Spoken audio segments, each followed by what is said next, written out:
My name is David Carlson. I work here with the University of Notre Dame Press, and we are here as part of the press's Books for Better Understanding YouTube series. Today, I am joined by our guests Ryan G. Duns and Steven E. Knepper. And today, we are going to be discussing Professor Duns' book, Theology of Horror, which is available now, published by the University of Notre Dame Press. And Steve here has graciously agreed to lead the discussion. But before we get into that, I'd like to introduce our guests. Ryan G. Duns is Associate Professor and Department Chair of the Theology Department at Marquette University in the great city of Milwaukee, Wisconsin. He works on philosophy and systematic theology there, dealing with figures like Charles Taylor, William Desmond, Karl Rahner, Pierre Hadot, Rene Girard, Sarah Coakley, and Iris Murdoch. Theology of Horror is actually his second book. In 2020, he published Spiritual Exercises for a Secular Age, also with the University of Notre Dame Press, which won the 2021 College Theology Society's Best Book Award.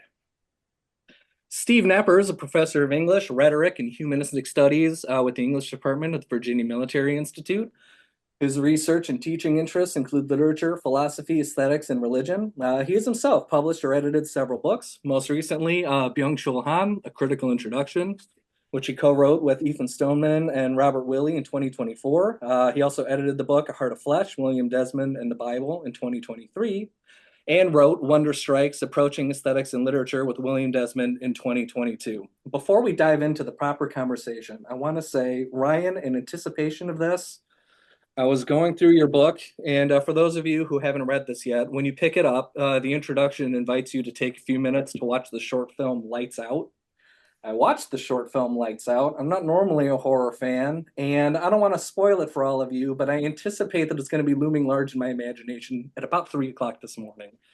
So, Ryan, thank you for that. And without any further ado, I'm going to turn things over to Steve.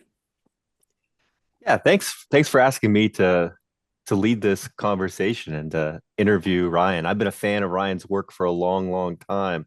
We both have studied the philosophy of William Desmond, and I've always thought that Ryan is just the most lucid commentator on Desmond and just really is great at taking complex ideas and bringing them to life and bringing them down into day-to-day life. So I wasn't really surprised that he was delving into popular culture and the big questions it raises. Though the turn to horror, I didn't really quite see coming based on his other Desmond work. It's a tremendous book, though, Ryan. Congratulations on it. I thought maybe you could just start by giving us the quick rundown on the argument and scope. Sure. So my concern, and I should say first, thanks, Steve. Steve has been such a great companion thinker. Was produced in equal measure some of the great work on William Desmond, explicating his thought, especially as it applies to literature. And he's a master teacher, and the students are certainly lucky to have him. And I think maybe that's why Steve and I resonate, because we both have a conviction that good teaching can take place through a text. And as I transitioned to my time at Marquette in 2018, I was asked during my first interview, what do you want to teach? And I said, your dream course. Said the theology of horror. Not really understanding that there wasn't such a thing in existence at that moment. So in the sense I've contributed to giving birth to, there's religion in horror, there's the theology and horror book. There wasn't a theology of horror. So I had an intuition that I followed that our students who gravitate toward this genre in particular, those who may not naturally be open or excited about taking a theology course, maybe, just maybe, take a course, if I could reframe it in terms of something that they love. Of late, I share this in the book. I wanted to be a Jesuit, a member of the Society of Jesus, because I wanted to be a missionary, but I lack the language speaking skills. And what I've realized is that desire to spread the gospel, when I was faced with the mission territory of my students' imaginations, often inhabited by specters like Art the Clown from the Terrifier series, Jigsaw, Freddy Krueger, Carrie, that I could become a missionary of the imagination, entering their worlds, the paracosms of literature and film that they gravitate to, and offer a rearticulation of the gospel in their terms with the hope of shedding some divine light into their darkness. So that's sort of at the heart, I think, of the project. Yeah, and I think that you succeed. I mean, one of the things that struck me is that I think there's a common understanding of horror as something that unsettles, but unsettles in just a really kind of primal, visceral way, right? It shocks you, it's a reflex. But what you show is that it really raises this unsettling goes much deeper and it's a much more metaphysical unsettling. So could you talk a little bit about that aspect of the book? Thank you. And there's a great thinker, Doug Cowan, who has written on religion and horror in really interesting ways. And Doug introduces the idea of the taxis and the metaxis. Simply put, the taxis is the status quo, typical order that we inhabit every day. It's the workaday world we take for granted. We get up, we go to work, we come home, we go to bed, rinse and repeat the next day. Well, within horror, what you have is the sudden arrival or the threatening arrival of a sinister, malevolent force that threatens to overturn the current taxis. This is what Cowan refers to as the meta-taxis. That disruption is a threat to the status quo, our sense of the normal, and it becomes the task of the protagonist to try to rebuff, resist, and overcome that threatening force. Well, when we start to raise questions about what we take as normal, and we start to examine those sites of the breakthrough that horror films depict, it opens up questions that metaphysicians and theologians are talking about all the time. But it opens them up in fun, imaginative ways that give us visual toeholds to help guide our descent into the depths of the mystery that we're trying to explore. So that's, I really am working for how do horror films depict normalcy, a sense of status quo, and how does the fracturing, fragmenting breakdown of that sense of the normal have theological or metaphysical significance? Yeah, excellent. I mean, I feel like your book does that so well. And the structure of the book is 14 chapters each on a film. Is that right? Is it 14, right? I think that's right. 14 or 15. You know, you just keep writing. 15. I've got 15. 15. So Yes. I was selling you short. 15 chapters, about 15 films. Maybe you could just choose one of those chapters and one of those films to talk about how that unsettling works.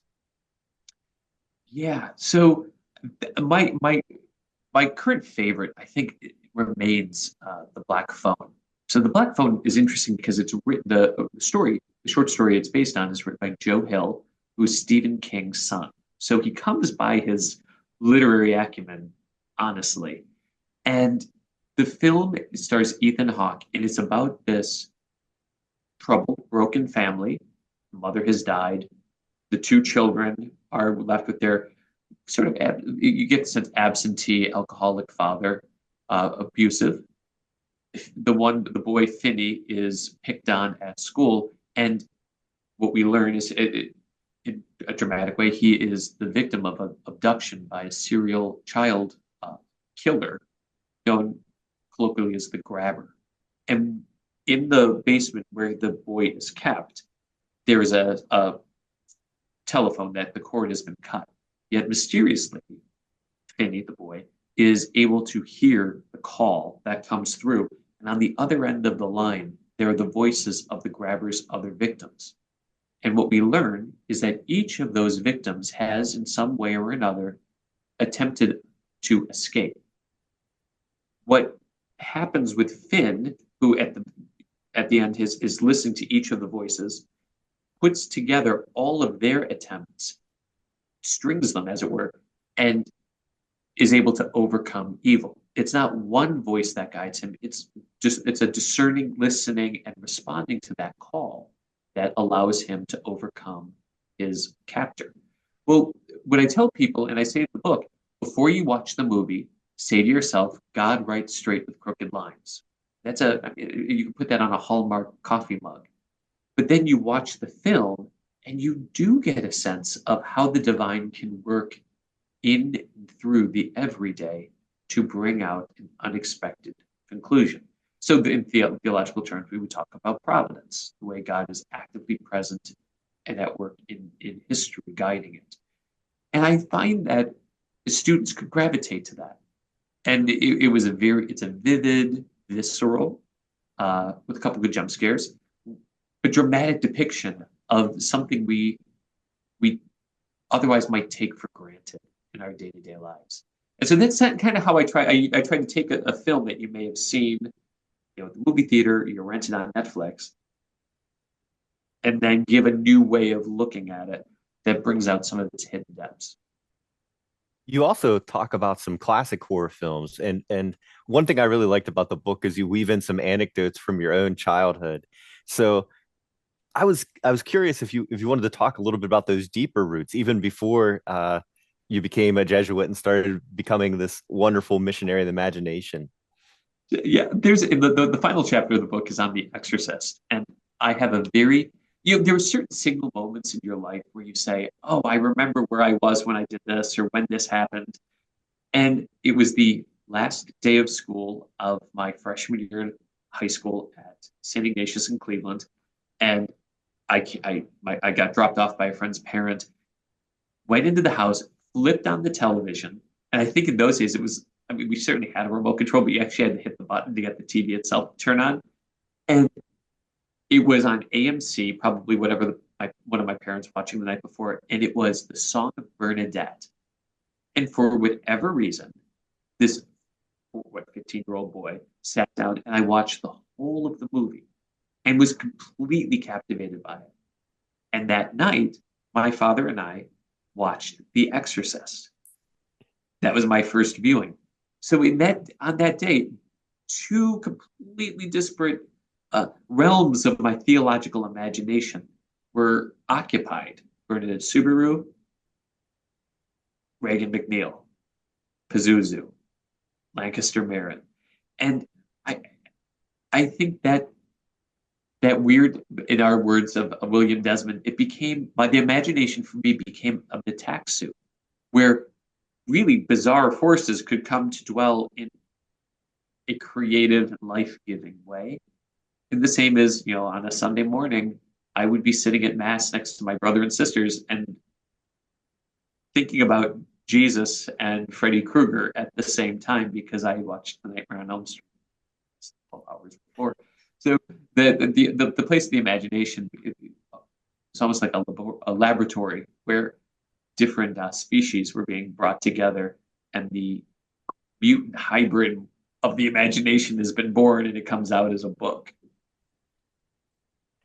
Yeah, and I think that it's such a readable book, and you cover so many complex ideas so clearly, but weaving in those anecdotes from your own life are such a nice touch. And you also weave in some anecdotes from how this book started as that course you teach at Marquette. And you present the book as kind of an interesting combination. It's definitely a standalone scholarly study, but I hesitate to use the word scholarly alone because it certainly is going to have a lot of things that interest theology scholars of horror, but people that just like horror movies that are interested in religion too could pick up this book and get a lot out of it. But then you also present it as kind of a companion text for a course. If other theology professors or religious studies professors wanted to teach a similar course to yours. But yeah, I wondered if you could just talk more about those roots in the course and how students respond. Maybe share if you have any funny anecdotes from teaching this. Thank you. I always have to hasten to tell my colleagues, look, there really are endnotes. So it's really scholarship. It is indeed. Because I think they hear horror and they think I'm writing about tea time with leprechauns, and that could probably be a book on its own. When I set out to write this, I had already taught the course twice. Once based almost entirely on literature, once based on. I started with Midnight Mass, and then I did movies. And the primary textbook was another Notre Dame Press book, The One in the Many by Norrie Clark, who was my teacher when I was at Fordham a million years ago. And I realized two things. One, my students loved the experience of being on like an intellectual journey where every week we were discovering something new in an unexpected place. So I enjoyed that. I had students who ranged on belief from devout Catholic daily mass goers to the hardened atheistic, very skeptical. But I think they appreciated the fact that it was multiple passes. I tried never to. Once we had the vocabulary in place, um, it, it seemed always fresh, and it also struck me that if I could help other instructors in institutions where maybe theology is a required course or maybe an elective, that this could be a way of throwing a bone or creating a bridge between students to say, look, we can take the thing you love, these horror films, even these classic films, and show you their ongoing pertinence and the salience of the questions that they raise. And I have to say, like in class here, like one of my favorite moments. I hope none of my students for next semester will watch this because until after I taught them, because I don't want to spoil their surprise. But in A Nightmare on Elm Street, like one of the tropes of 80s horror films, especially, is if you have premarital sex, you're going to be killed. And I leave that's the moral theologians to talk about. But during the first 15 minutes of the movie, what the young woman you think is going to be the heroine, Tina, errs terribly and has premarital sex with her boyfriend. And it's a marvelous scene where her body is being flung all over the place because Freddy Krueger has invaded her dreams and is killing her in the real world. And there's blood, guts, gore, and everywhere. And the kids, funny enough, a lot of whom have not seen, Nightmare on Elm Street. That's ancient history for them. Scream is kind of like where horror in their minds start. So the 1980s, who goes back that far? So they're not familiar with Freddy Krueger. They're just getting into the lore, and they're totally wrapped into this. I pause the film, and I do this is your friendly public service announcement from your Jesuit. See what happens when you have premarital sex. Don't do it. And then I hit play again. And you just, you get the guffaws and the laughter, and they see that there is fun to be had. There's also I did show the movie Raw, which is about French zombies. So, well, not zombies, cannibalism. There's some very risque, very provocative scenes that I should have screened the film better before I showed it to the students. But making eye contact with the most devout Catholic kid, I'm like, yeah, I'm sorry, bro. That was not intended. But overall, I think because it's a taboo area and an unexpected locus for conversation, the students always feel like they're being invited onto an adventure of thought. And that excites me to watch them sort of glory in and relish the process of discovery. I think that's what we try to do as teachers, not to tell them what to think, but to accompany them as they open their eyes to see more than they thought they'd see. Yeah, and I suspect that there's a combination there of you sort of taking them in unexpected directions, but then also kind of getting them to recognize that part of the draw of many horror films, at least, is that they are this place where they explore religious questions and the question of the transcendent and the question of evil, all of these questions about religion that maybe they would be more wary of if they were presented in a more saccharine way, I guess. Yeah, that's exactly right. I mean,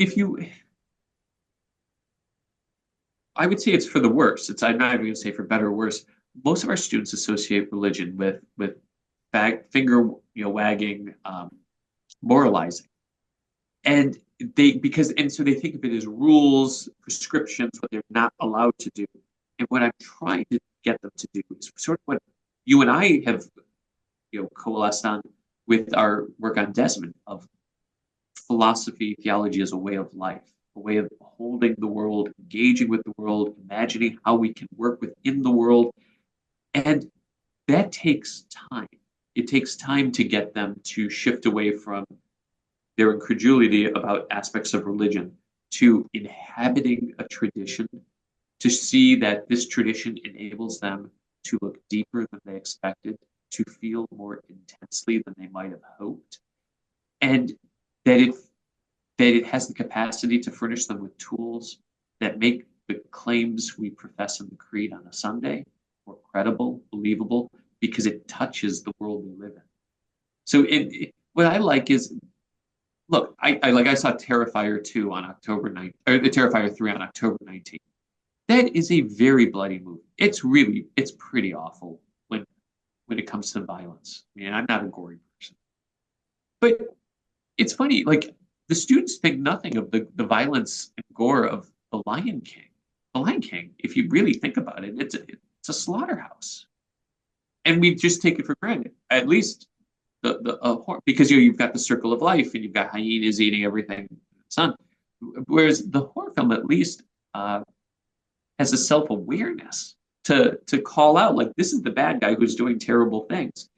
And so using horror, I can get the students to think about, say, Art the Clown with different types of moral categories than they might otherwise, and then help to apply it to, say, the natural theologies, and then in questions of evil, natural evil, the circle of life, things have to eat to get eaten, versus moral evil, the self-destructive behavior that we so easily engage in and dismiss. So that's been, I think part of the process is you can have really deep, meaningful discussions by taking a starting point that the students don't even think you could take, that their parents usually do not expect or want them to take. But we have to bypass that. We are college students and we have FERPA.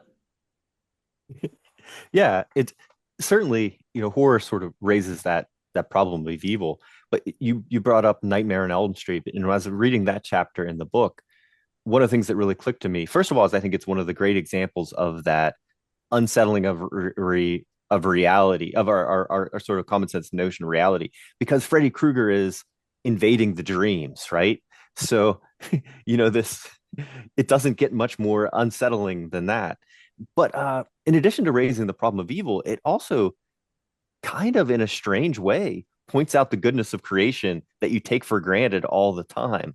And when that's threatened, you suddenly sort of see that too. And that might not be something you immediately think about with horror movies, but that's something that your book had me thinking about a few times, but especially in that chapter. Yeah, I think when we start to experience or anticipate the breakdown or the threatened breakdown of the world that we know, all the things we take for granted can appear again as granted. And looking at the world as granted starts to make us mindful of Christianity's belief in creation from nothing, creatio ex nihilo. All that is because it is a gift. To such an extent, and I say in the book, I think in chapter 3, like Leatherface in Texas Chainsaw Massacre,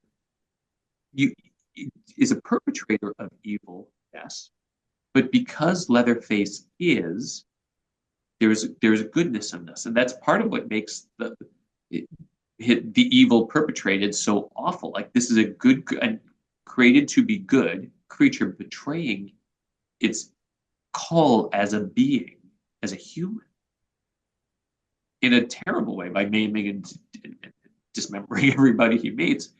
I mean, like, I'll be honest, like, I'm not running out to that family farm to anoint Leatherface with chrism anytime soon. There's going to be no baptism party and cake with Grandpa, but it does give us a different way of thinking about the constitution of evil and how we think about and imagine evil, and more importantly, how are we complicit in it? And I think that's where a film like the original Candyman from Clive Barker's short novella, that's a great film if you want to have that conversation about what John Paul II recognized, St. John Paul II, as structures of sin, and the way that It's perpetuated. It can operate blindly, blindly, for us, like we don't think very much about it, but the real harm that it can exact on a population. Yeah, that's another powerful chapter, and you bring that out as well with Rene Girard when you talk about the purge, and that's we've talked a lot about Desmond as a inspiration, as a resource, but maybe could you talk some more because you've done a lot of work on Girard before as well. Talk about maybe how Girard informs this project. Yeah, for viewers who may not be familiar, Rene Girard, French intellectual, regarded by Bishop Barron as a modern day church father, has an insight into the structure of human desire. In a nutshell, we usually think that we desire linearly. I desire that iPhone, that type of beer, that computer, because I'm a well-informed, rational agent. Girard waves his finger and says, da, da, da, da, da, da. Desire is triangular. I desire according to the desire of another. That models mediate to me a sense of what it is that I want. That's why, in general, unless they're very self-conscious commercials, beautiful people sell us things that the advertisers want us to buy. The beautiful people wear the nice clothes. They drive the sports cars. They have a good party up at the top of the roof and they sell you your Corona. Because it's not just that you want that object. Girard notes in one place, all desire is a desire for being. Now, if we had infinite goods, perhaps it wouldn't be a problem. But when we start to desire the same things, keeping up with the Joneses would be a colloquial way of putting it, we start to converge on the same object. And the way humans have evolved or de-evolved, as it were, to address that convergence is not through negotiation, it's not through dialogue, but very often it is through violence. And the image I use, playing on Alfred North Whitehead, the many become one by the exclusion of one.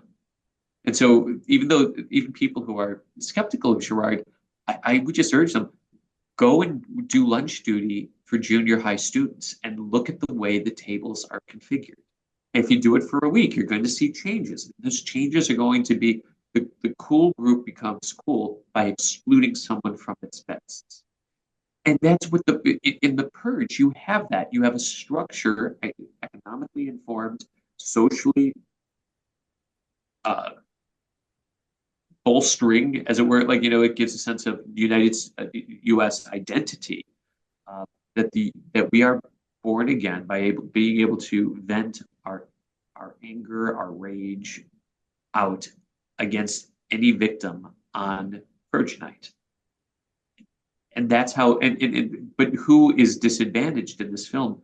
In the first movie, it's clear. It gets even more clear in the sequels that it's the poor, the marginalized, the disenfranchised, those we would see as oppressed, as part of throwaway culture, as disposable, and that the privileged maintain their privilege on the backs of the poor. And the United States, the country in these films, benefits because you get rid of the debris. They get rid of the government gets rid of the human debris that takes up time and resources, and the wealthy caste vents its anger, and you have a happy populace.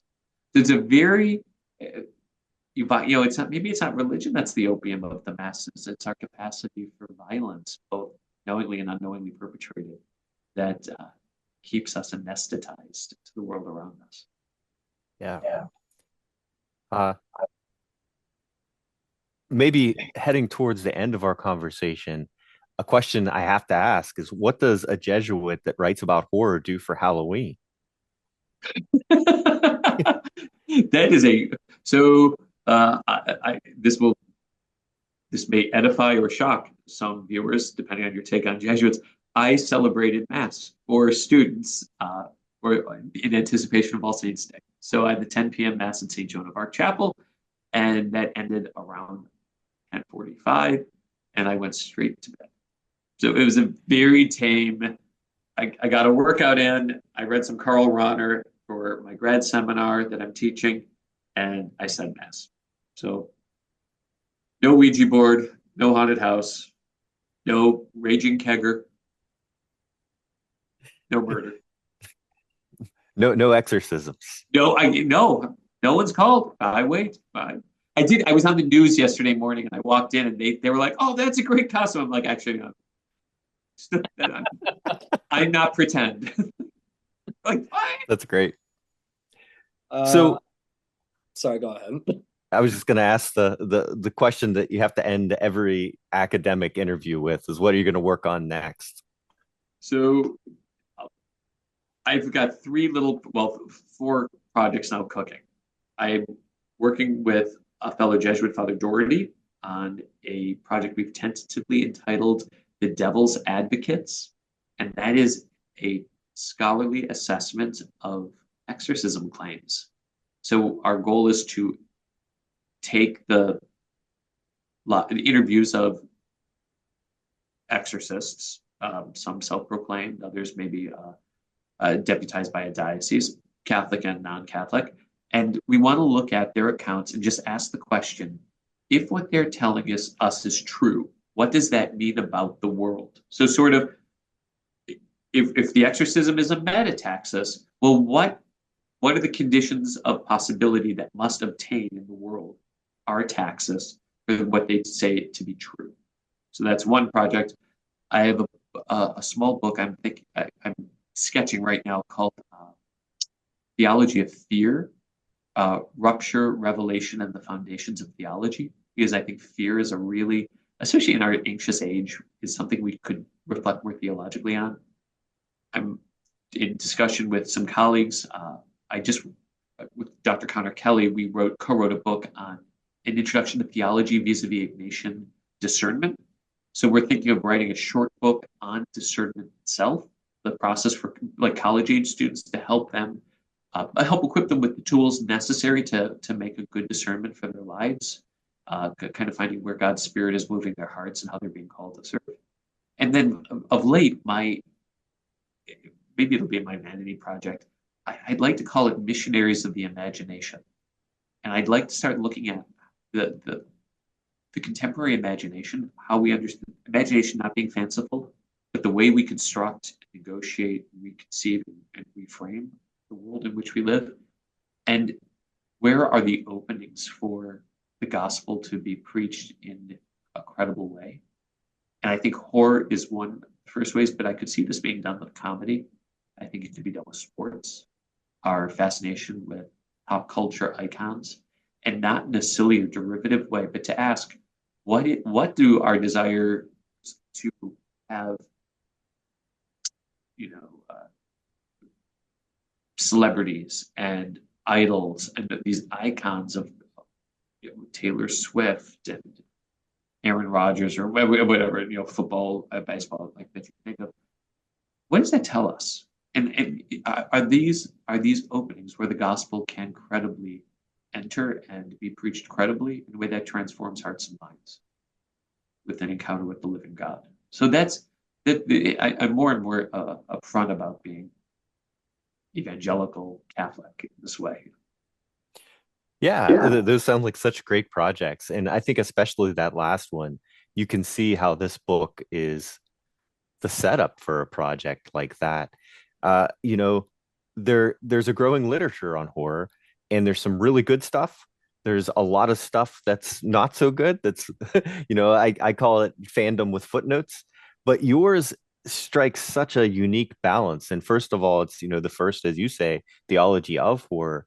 But I think that just the way that you can approach it with discernment and sort of discerning the genre, discerning what's going on here in the viewers, picking up on the questions it raises, I think you'll do a real service to your readers and the church, not just in this work, but in other work in that vein as you go forward. Thank you. I just have to say that really quick, like one of my biggest frustrations with anything on horror is it's so reductive.